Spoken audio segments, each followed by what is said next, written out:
Good morning guys and welcome sa aking YouTube channel. Nandito tayo ngayon sa Daang Hari. Galing po ako ng Anyana, papunta tayo ng Portofino. Alright, watch this.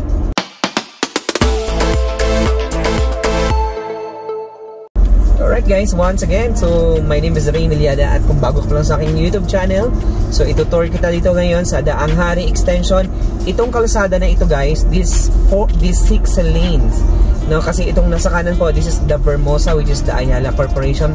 Itong kalsada na ito po is tatagos po ito sa ating project na Anyana. Pero ngayon, hindi pa talaga siya visible. Pero may plano na po ito guys. At we are very happy kasi ang dudugtungan nito, ang tutumbukin nito guys is the All Homes Stanza, which is yung end no, ng ating project, which is Anyana po. Kaya guys, di ba? Maganda po ang plano, maganda po ang feasibility study nito pong project ng Anyana. Kaya napakaganda talaga mag-invest lalo na sa real estate. Kahit 100 square meter, at least ang pera ninyo sa bangko. Halimbawa po, no, ikukumpara ninyo yung pera ninyo. Maglagay kayo ng 1 million pesos sa inyo pong maglagay kayo ng 1 million pesos sa bank. Tapos versus bibili kayo ng property. Tingnan natin po kung sino ang mas mabilis ng appreciation. And then kausapin natin yung yung mga kliyente. Alright? So alam na alam po yan ng mga ating mga investors. Kasi yung 1 million pesos nila, napakalit lang po niya, no? Wala pa yata 10,000 ang tubo niya after a year. Wala pa. Pero kung i-divert mo, no? I-divert mo yung investment mo into real estate properties. Talaga guys, magdodoble, triple pa yan. Mas mabilis ang dami ng kita, no? Madami ang kitaan niya.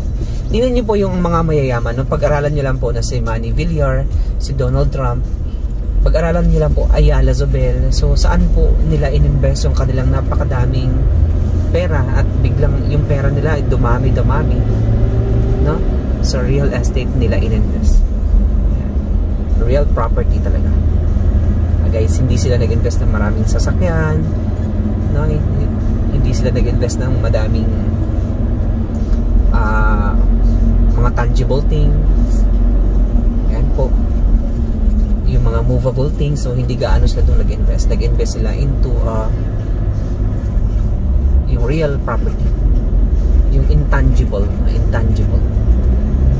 yung immovable, doon sila po nag-invest ng mas madami. Anyway, mas maganda po yung mindset natin, no? Ganoon. Kasi alam nyo, pag ganun po yung mindset natin, magiging negosyante na talaga tayo guys. No, mga kamag-anak na tayo ng mga inchik. Shoutout sa ating presidente ng Andal Grand Village, no? Si Mrs. Ong. Hi Ma'am Ong! Hi Ma'am Ong! Long time no see. So, almost a month na po. Oh my God. Hindi nagkikita ni Mrs. Ong. But luckily, napakaganda ng opportunity po na binigay ni Andal, no, sa akin. Sa aming grupo na, aming Neptune group. So, pupunta ako ng Alabang kasi kukunin ko po yung documents. Isa-submit ko po yung documents na ating client. Alam ko, actually po, very familiar po ako sa area na ito guys. Ito pong footbridge, hanging bridge na yan, na ginagawa, no, yan po, skyway na yan. Yan po is Molino Boulevard Road na po yan siya. And then, dito sa pakanan po yan, ayan, dito sa pakanan na po yan, going na po yan siya ng SM Molino. Kasi po, dati po ako nagtrabaho dyan sa SM Molino for 9 months. At dito ko po nakita sa Molino, yung isa kong kliyente, ang sabi niya, alam mo, bagay sa'yo Ray, magbenta ka ng bahay, lupa at kondo. Kasi po ang binibenta ko noon, dito sa SM po, ako po isang promodizer. I'm sorry. Nandito na tayo sa Daang Hari po. So dito napakadami pong, alam mo dati ito, near road lang to, pero ngayon natin yung lapad na ng kalsada at ang dami ng mga mall sa paligid, no guys. May All Homes, may Teleperformance. Napakadami pong opportunity noon na binibigay dito po sa Cavite. Napakadaming trabaho din, madaming trabaho. And also wala lang pong tayong reklamo kasi syempre hindi naman talaga madali maghanap ng trabaho. And of course, isipin din natin kung tayo ang employer, no? mahirap din sa part ng employer kasi siyempre mas malaki yung kanilang risk. Kasi una, kung madami silang mga tauhan, kailangan nilang pasweldohin yan by law.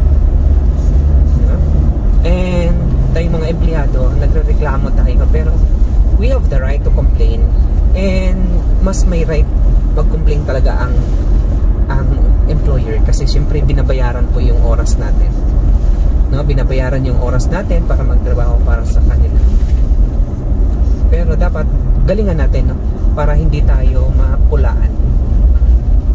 Anyway, alam nyo ba dito sa stoplight na ito guys, kasi Camellia Daang Hari na po ito, dito din po ako namimigay ng flyers dati, no? Itong pong na mga dumadaan dito, meron kaming tent dito, so nagbibigay po ako dyan ng mga flyers, no?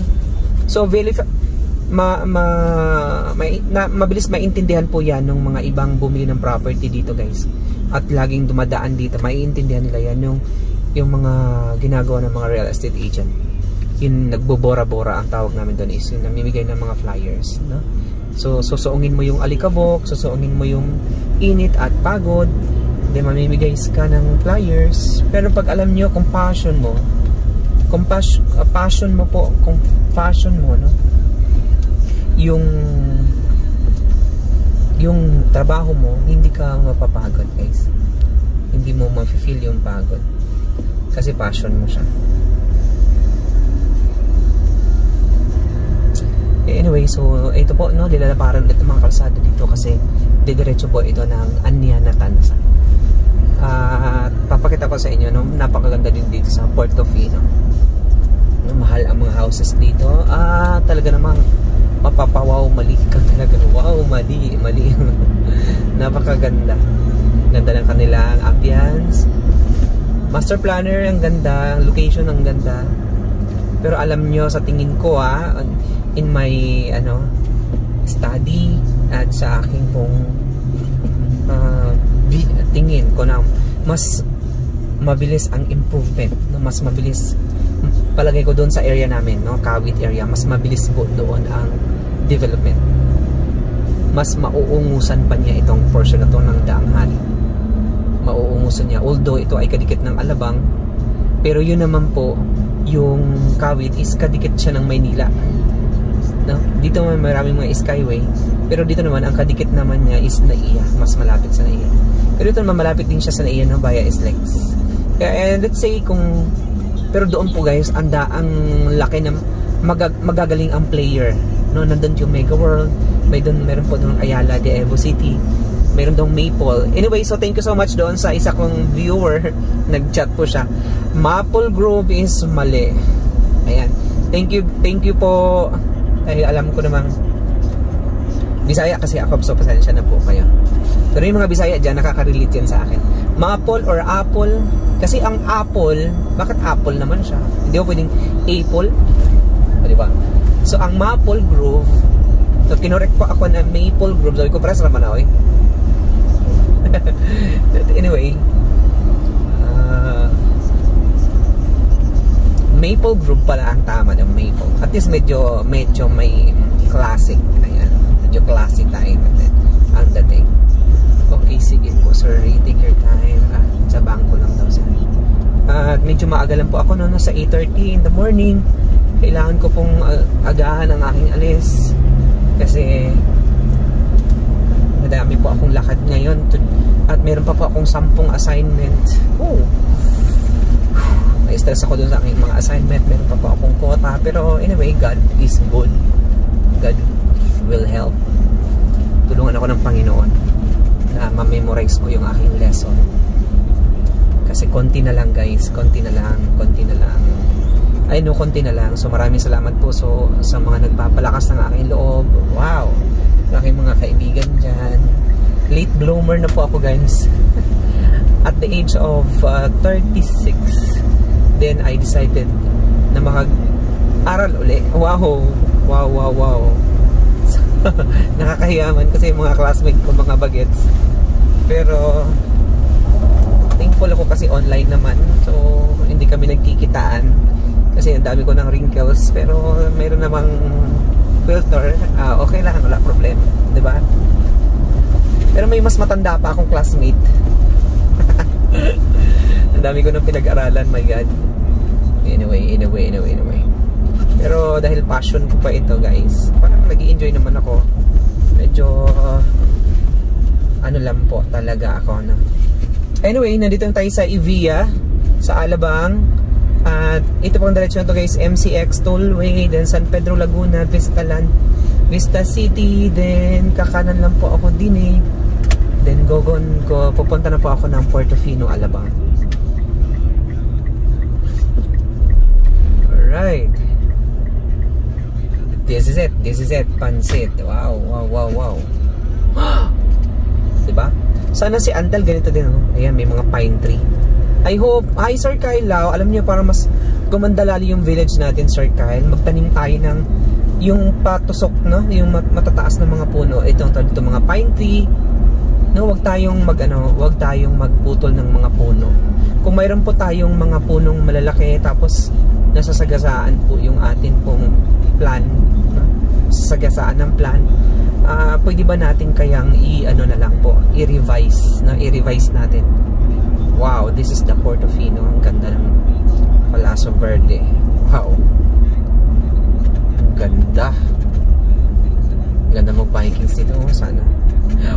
Sana all. Alright, so we're here. I am here.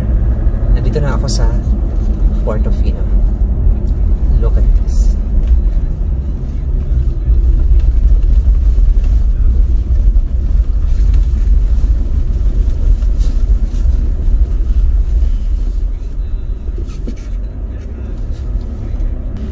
Okay guys, doon pala ako sa kabila, sa North, Portofino North. Wow, kasi south pala. Pero magkalapit lang. Ang daming mayayaman dito. Sana all. Ayan. Pero the same thing. So wala sa yaman, wala sa laki ng ari-arian, sa dami ng ari-arian. Wala sa dami ng pinag-aralan, kundi kung paano ka makipag-usap sa tao. Kung paano yung the way ka makikipag-mingle na tao. Yan naman yung pinag-usapan natin. Anyway, dito pala ako sa Portofino North. Pero ayan po, ang ganda ng place. Yan, sana ganito yung anyan.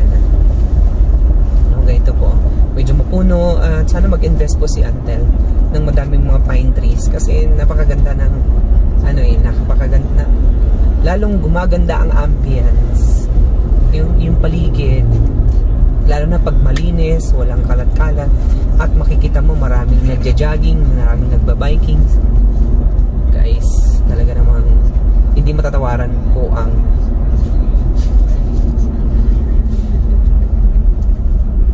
I think here doon sa kabila, not here, doon to sa kabila. Malapad pala po itong project na to. Teka lang, nalito lang po ako guys. Alam ko dito na lang.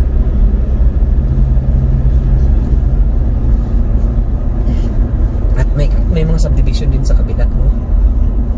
Saan? Oo nga. Pero may fence talaga sila.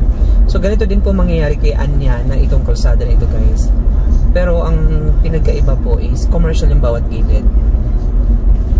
Na township siya. Ito naman, ang bawat gilid niya is sidewalk. And then meron siyang mga garden, mga setbacks.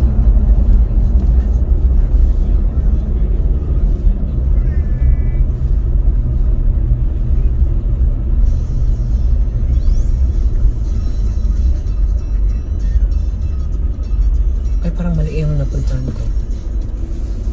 Wait lang guys. So guys, this is it. This is the Portofino. Wow. Ganda no? Sana ganito din ang Antel. Alam mo what makes this beautiful kasi napakalinis. At saka more on pine tree. Talaga ang kanila pong mga puno ang nagbigay talaga sa kanila mas lively, no? Naging lively at napakaganda ng kanilang area. Wow. Perfect. Tsaka lalaki ng houses. Walang maliit na bahay, lahat malalaki. Lahat ng bahay naka-landscape. Tsaka lahat ng houses.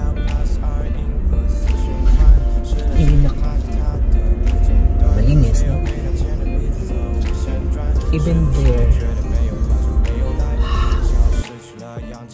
Look at their clubhouse. Ang ganda. Ayan guys. Oh. Wow. Yan. Super nice. Super nice. Ang ganda. Ganda. Ganda ng houses. Wow guys. Ganda ng lugar nila, no? Dito sa Portofino. Linis, well-maintained. Magkano naman kaya ang monthly dues dito? Dito nakatira siya. Ay, sorry. Sa secretary.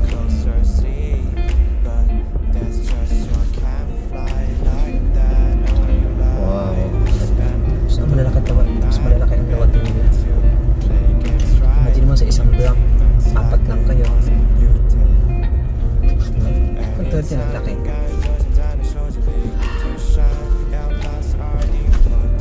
Checking inside.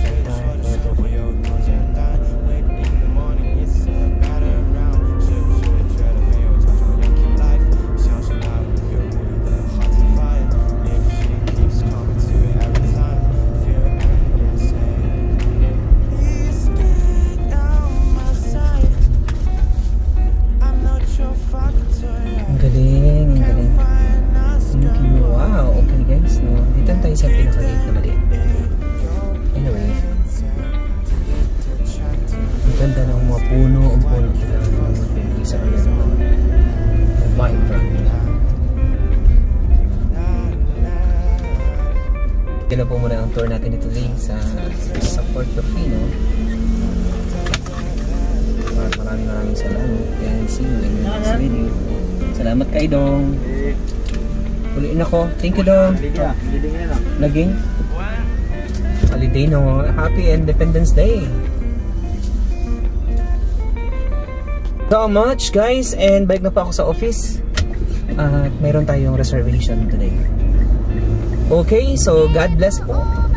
And thank you. And see you tomorrow.